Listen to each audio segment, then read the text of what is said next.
On continue notre introduction à la théorie des graphes.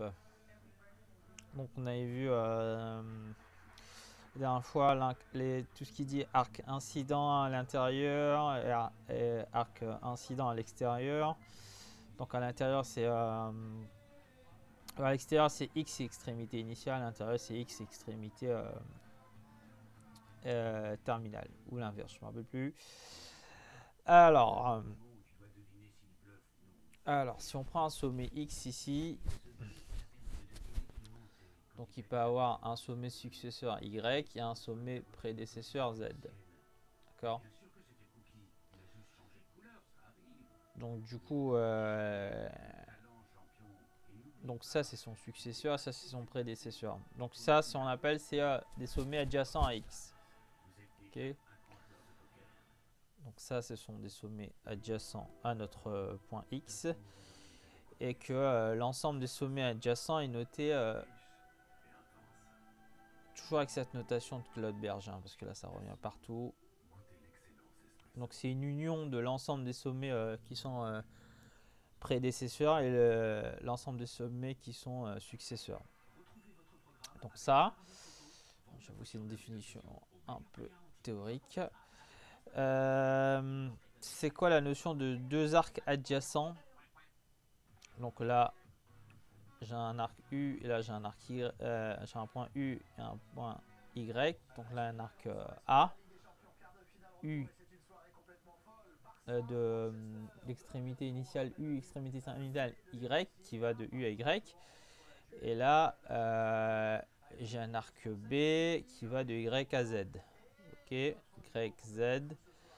Et ces deux arcs A et B, ils sont dits adjacents parce que deux arcs adjacents, ils ont une extrémité commune. Et l'extrémité là, c'est le point Y.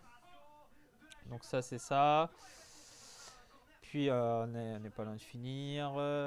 Propriété d'un graphe orienté. Pour n'importe quel, si on prend deux points X et Y, alors on peut affirmer que peut exister un arc qui relie X et Y. Donc il y en a un là, ou celui-là, qui va de X à Y ou de Y à X, ou soit il n'y en a pas. Donc X, Y, et là il n'y a pas d'arc. Donc soit il en existe un, au moins un, soit il n'en existe pas. Maintenant, on va voir vite fait c'est quoi un chemin. Et déjà, on va voir c'est quoi un chemin. Donc un chemin, ça va être quelque chose comme ça. C'est une succession d'arcs. Donc là, j'en ai un là, U, U1.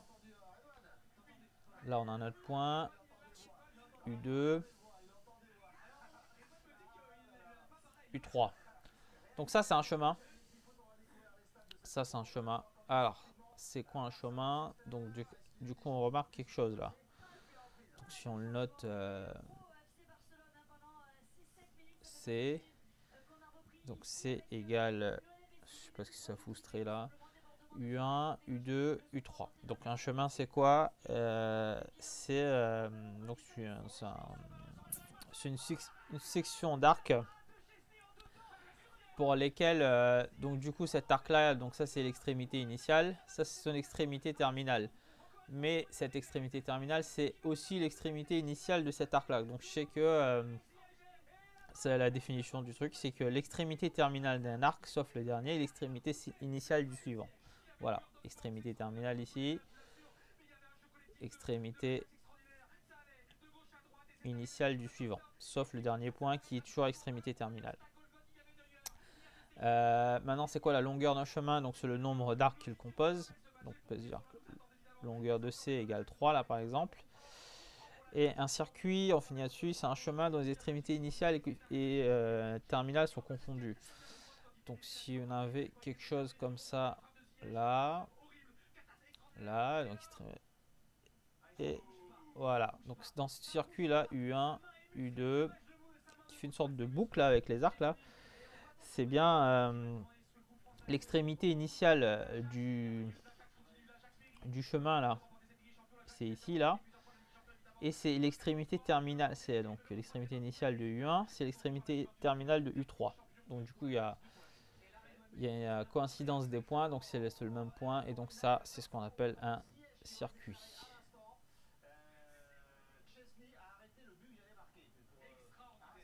Voilà, pour ça.